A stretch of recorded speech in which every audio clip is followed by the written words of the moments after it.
خبر یہ ہے کہ ایران نے امریکہ کے اتحادی ممالک کو خبردار کر دیا ہے۔ خبر ایجنسی کی جانب سے یہ بتایا گیا کہ امریکہ جس ملک سے ہم پر حملہ کرے گا وہاں امریکی اڈے ہمارا ہدف ہوں گے۔ ایران نے ترکی، متحدہ عرب امارات اور قطر کو فیصلے سے آگاہ کر دیا۔ ایران کا خطے کے ممالک سے امریکہ کو حملے سے باز رکھنے کا مطالبہ۔ ایران نے امریکہ کے اتحادی ممالک کو خبردار کر دیا۔ امریکہ جس ملک سے ہم پر حملہ کرے گا وہاں امریکی اڈے ہمارا ہدف ہوں گے۔ ایران نے ترکی، متحدہ عرب امارات اور قطر کو فیصلے سے آگاہ کر دیا۔ ایران کا خطے کے ممالک سے امریکہ کو حملے سے باز رکھنے کا مطالبہ۔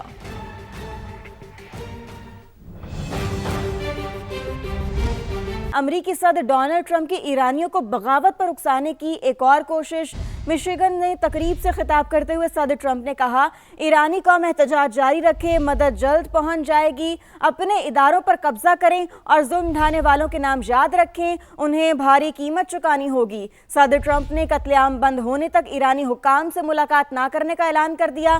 سابق ایرانی ولی عہد رضا پہلوی کہتے ہیں، فوج ایرانی حکومت کے بجائے عوام کا ساتھ دے۔ تو امریکی صدر ڈونلڈ ٹرمپ کی ایک اور کوشش۔ مشیگن میں تقریب سے خطاب کرتے ہوئے صدر ٹرمپ نے کہا، ایرانی قوم احتجاج جاری رکھے، مدد جلد پہنچ جائے گی، اپنے اداروں پر قبضہ کریں اور ظلم ڈھانے والوں کے نام یاد رکھیں، انہیں بھاری قیمت چکانا ہوگی۔ صدر ٹرمپ نے قتل عام بند ہونے تک ایرانی حکام سے ملاقات نہ کرنے کا اعلان کر دیا۔ سابق ایرانی ولی عہد رضا پہلوی کہتے ہیں، فوج ایرانی حکومت کے بجائے عوام کا ساتھ دے۔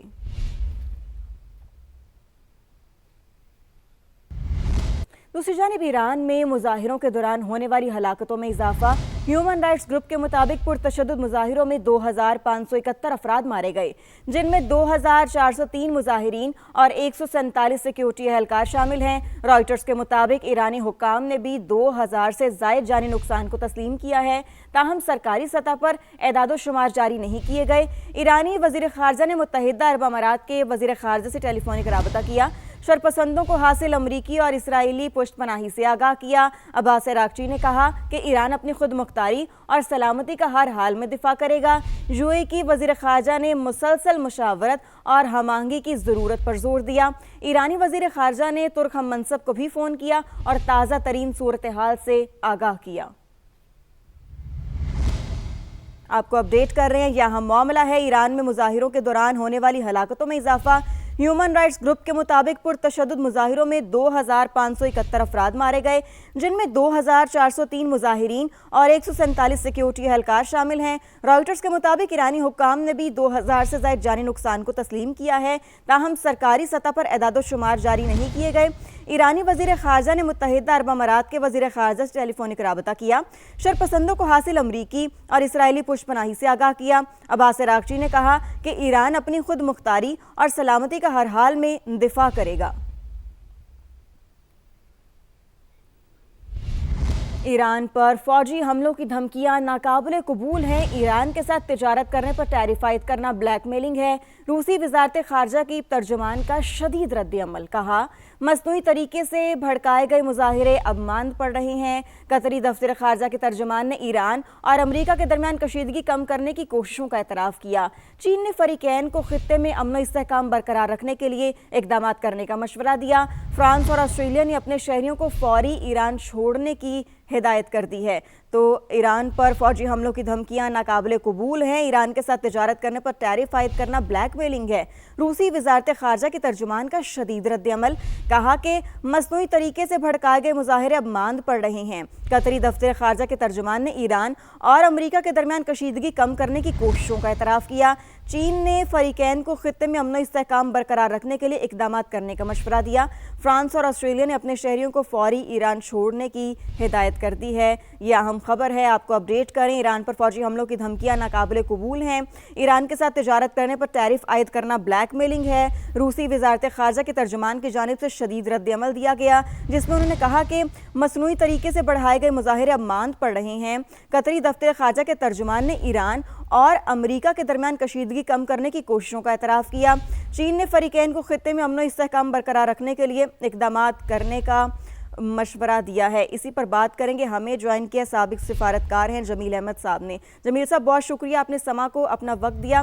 کہیے گا کہ امریکی صدر بار بار ایران کو حملے کی دھمکیاں دے رہے ہیں، آپ کیا سمجھتے ہیں کہ وہ کتنے سنجیدہ ہیں اور امریکہ کی ممکنہ کارروائی کیا ہو سکتی ہے؟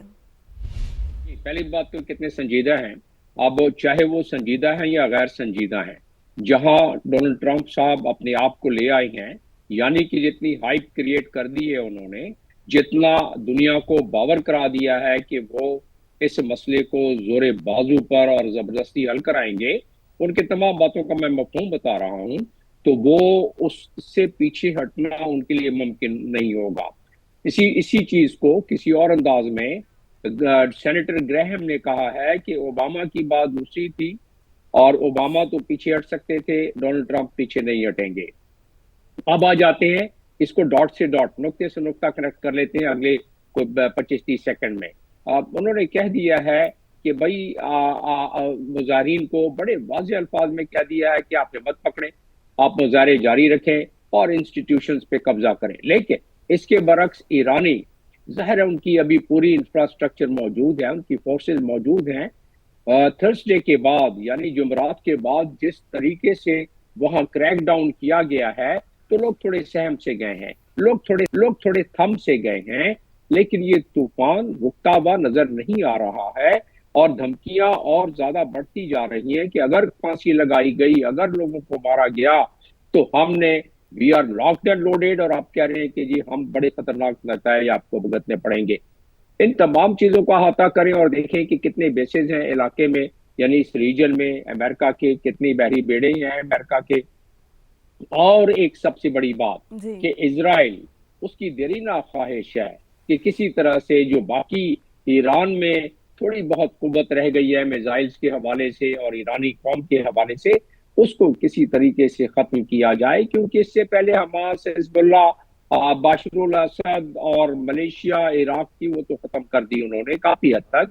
اب وہ چاہتے ہیں کہ جو بچا کچا معاملہ ہے وہ بھی, اور ساتھ میں جو ایران کے پاس بچا کچا یورینیم کا سلسلہ انرچ کرنے کا ہے, اور کچھ انرچ یورینیم موجود بھی ہے رپورٹ کے مطابق, اس کو بھی, ان تمام چیزوں کو یہ موقع اچھا ہے کہ امریکہ از اسرائیل اینڈ اسرائیل از امریکہ, یہ مل کے کوئی اس قسم کے آپریشن کیا جائے. لیکن ایک چیز اور بھی واضح ہونی چاہیے کہ 7 سمندر پار امریکہ بوٹس آن گراؤنڈ رکھنے کا وہ افورڈ ہی نہیں کر سکتا, وہ اس چیز کا متحمل نہیں ہو سکتا. تو پھر آپ نے مجھ سے سوال کیا کہ بالکل صحیح کہہ رہے ہیں, ہمارے ساتھ رہے گا آپ جمیل صاحب. ہمیں جوہر سلیم صاحب نے بھی جوائن کیا, ان کو بھی شامل گفتگو کرتے ہیں. جوہر صاحب بہت شکریہ, آپ نے سما کو اپنا وقت دیا.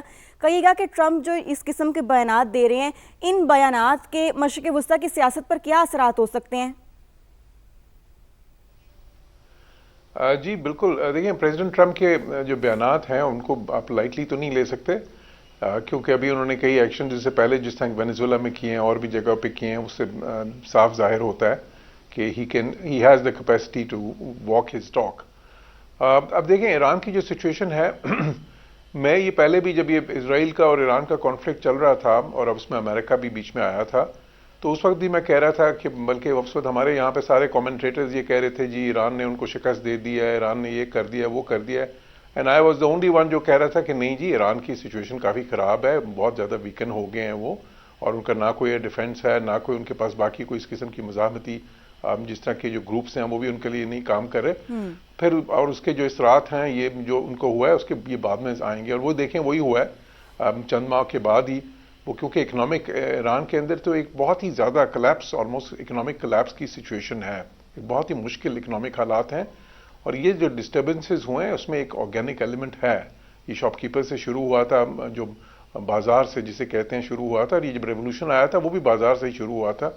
تو وہ مسئلہ ہے, ٹھیک ہے ابھی بھی جو ان کے انسٹیٹیوشنز ہیں اسٹرانگ ہیں, پاسداران اسٹرانگ ہیں, وہ جو ان کی ہے نا ان کی پاور اس چیز کی کہ وہ اس کو کرش کر سکیں ابھی تک ہے, اسٹیٹ میں انٹیکٹ ہے. لیکن جو ہے, اور پھر ان کے حامی بھی ہیں, یہ نہیں کہ ایران میں صرف سارے کوئی خلاف ہیں حکومت کے, ایسے بھی بہت سے لوگ ہیں, خصوصاً جو ان کے جو چھوٹے شہروں کے لوگ ہیں. اہم خبر آپ کو دیں, قطر میں واقع امریکی فوجی اڈے سے بعض اہلکاروں کو نکالنے کا حکم.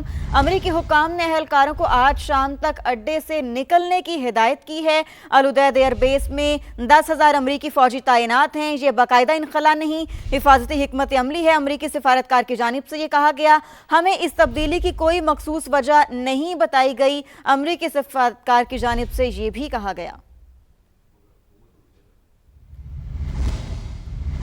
ایک اور اہم خبر آپ کو دیں، چیف جسٹس شاہیہ افریدی کی زیر صدارت جوڈیشل کمیشن کا اجلاس اعلامیہ جاری کر دیا گیا۔ جوڈیشل کمیشن کی کثرت رائے سے 6 ایڈیشنل ججز کو مستقل کرنے کی سفارش، جسٹس محمد طارق افریدی، جسٹس عبدالفیاض کو مستقل کرنے کی سفارش کی گئی ہے۔ اس پر بات کریں گے، ہمیں جوائن کیا ہے سہیل رشید نے۔ جی سہیل، مزید کیا تفصیلات ہیں آپ کے پاس؟ دیکھیے، آج جوڈیشل کمیشن کے اجلاس میں ایک ہی ایجنڈا تھا۔ پشاور ہائی کورٹ میں 10 ایڈیشنل ججز کو کنفرم کرنے پر غور کیا گیا، جس کے بعد 6 ایڈیشنل ججز کو مستقل کرنے کی سفارش جوڈیشل کمیشن کی جانب سے کثرت رائے سے کر دی گئی ہے، جن میں جسٹس محمد طارق افریدی، جسٹس عبدالفیاض شامل ہیں۔ اس کے علاوہ جسٹس صلاح الدین، جسٹس صادق علی، جسٹس مدثر امیر اور جسٹس قاضی جواد احسان اللہ کی مستقلی کی سفارش کی گئی ہے، جبکہ 4 ججز کو 6 ماہ کی توسیع دی گئی ہے، جن میں جسٹس فرق جمشید، جسٹس انعام اللہ، جسٹس ثابت اللہ اور جسٹس اورنگزیب شامل ہیں۔ ان کے 6 ماہ کے بعد دوبارہ جائزہ لیا جائے گا اور اس کے بعد ان کو مستقل کرنے یا نہ کرنے سے متعلق فیصلہ کیا جائے گا۔ جی ٹھیک ہے، بہت شکریہ سہیل، آپ نے ہمیں اپڈیٹ کیا۔ ایک اور اہم اور اچھی خبر آپ کو دیں، وزیراعظم شہباز شریف سے ورلڈ لبرٹی فائنینشل کے وفد کی ملاقات۔ پاکستان اور امریکی کمپنی کے درمیان ڈیجیٹل ادائیگیوں کے لیے MOUs پر دستخط کر لیے گئے۔ Field marshal chief of defence force Syed Asim Munir بھی اہم ملاقات میں شریک تھے۔ وزیراعظم نے عالمی سرمایہ کاروں سے گفتگو میں کہا کہ پاکستان عالمی ڈیجیٹل فائنانس کا ابھرتا ہوا مرکز بن رہا ہے۔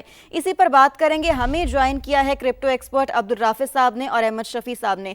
سب سے پہلے عبدالرافع صاحب آپ کی طرف آؤں گی، کہیے گا کہ پاکستان عالمی ڈیجیٹل فائنانس کا ابھرتا ہوا مرکز بن رہا ہے، یہ کتنا خوش آئند ہے؟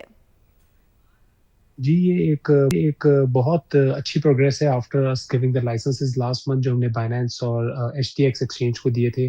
اس کے بعد ورلڈ لبرٹی فائنانس کے اونرز کا پاکستان آنا، جو یہ زیک وکوف صاحب ہیں، یہ اسٹیو وکوف کے صاحبزادے ہیں جو ٹرمپ کے رائٹ ہینڈ بھی ہیں، اور ان کی طرف سے پاکستان میں اس طرح ڈیل کرنا، world Liberty finance is owned by Trump family, تو یہ ایک بہت خوش آئند بات ہے کہ جس میں ہمیں نظر آ رہا ہے کہ بڑے گلوبل پلیئرز اس وقت پاکستان میں پریکٹیکل کام کرنے کے لیے آ رہے ہیں۔ وہ ایک فاسٹ گروئنگ مارکیٹ کو بزنس پرسپیکٹو سے دیکھ رہے ہیں کہ کس طریقے سے انویسٹمنٹس آ سکتی ہیں، کس طریقے سے یہاں پہ ایک براڈر اپارچونیٹی کریٹ ہو سکتی ہے فار دا ینگ پاپولیشن۔ تو آئی تھنک یہ ایک بہت بڑا اسٹیپ ہے ان دا رائٹ ڈائریکشن، اور انشاءاللہ جو ہے اس کے ہونے سے اور بھی جو فورن انویسٹمنٹ ہے وہ انشاءاللہ پاکستان کی طرف آئے گی ڈیجیٹل ایسٹ اسپیس کے اندر۔ بالکل صحیح کہہ رہے ہیں آپ عبدالرافع صاحب، ساتھ رہ گئے احمد شفیع صاحب بھی موجود ہیں، ان کو بھی شامل گفتگو کرتے ہیں۔ احمد صاحب، آپ کہیے گا کہ کرپٹو میں سرمایہ کاری ملکی معیشت کے لیے کتنا خوش آئند ثابت ہو سکتی ہے؟ جی سب سے پہلے میں پاکستان کو اس پیش رفت پر دل کی گہرائیوں سے مبارکباد دینا چاہتا ہوں۔ ڈیجیٹل ادائیگیوں اور مالیاتی جدت کے حوالے سے یہ مفاہمتی اعداد پر آج دستخط ہوئے ہیں ورلڈ لبرٹی فائنینشل کے ساتھ۔ یہ ایک علامتی قدم نہیں ہے بلکہ اس بات کا واضح اشارہ ہے کہ پاکستان اب عالمی ڈیجیٹل معیشت کے اگلے مرحلے میں شامل ہونے کے لیے تیار ہے۔ آج کی دنیا میں بلاک چین، ڈیجیٹل پیمنٹس اور اسٹیبل کوائنز جدید مالیاتی نظام کی بنیادی اینٹیں بنتی جا رہی ہیں، اور پاکستان کا اس سمت میں قدم بڑھانا نہایت بروقت ضروری ہے۔ میں اس موقع پر بلال اور پاکستان ورچوئل ایکسیس اتھارٹی کی جو انٹائر ٹیم ہے اس کو بھی مبارکباد پیش کرتا ہوں، جس تیزی سے ہم ان نئی ٹیکنالوجیز کی طرف بڑھ رہے ہیں اور جس تیزی سے دنیا ہماری طرف اب دیکھ رہی ہے، اور بہت ہی جو اسٹیبلش پلیئرز ہیں اس اسپیس میں اب وہ پاکستان کی طرف آ رہے ہیں۔ I think this is only possible by the efforts that Piwara and Bilal bin Saqib are putting into this, and the fact that we as a country now have this vision کہ ہم نے آگے بڑھنا ہے، ہم نے اس طرف جانا ہے، اور ہم we might be a frontier market but we don't have to be a frontier market when it comes to adoption of technology۔ تو میری طرف سے میں اگین مبارکباد پیش کرنا چاہوں گا اور یہی کہوں گا کہ this is a step in the right direction۔ ٹھیک ہے، عبدالرافع صاحب اور احمد شفیع صاحب ہمارے ساتھ موجود تھے، آپ نے سما کو اپنا وقت دیا، آپ دونوں کا بے حد شکریہ۔ اپنے ناظرین کو ایک بار پھر سے بتاتے چلیں کہ وزیراعظم میاں محمد شہباز شریف سے ورلڈ لبرٹی فائنینشل کے وفد کی ملاقات ہوئی۔ پاکستان اور امریکی کمپنی کے درمیان ڈیجیٹل ادائیگیوں کے لیے MOUs پر دستخط ہوئے۔ Field marshal chief of defence force Syed Asim Munir بھی اہم ملاقات میں شریک تھے۔ وزیراعظم نے عالمی سرمایہ کاروں سے گفتگو میں کہا کہ پاکستان عالمی ڈیجیٹل فائنانس کا ابھرتا ہوا مرکز بن رہا ہے۔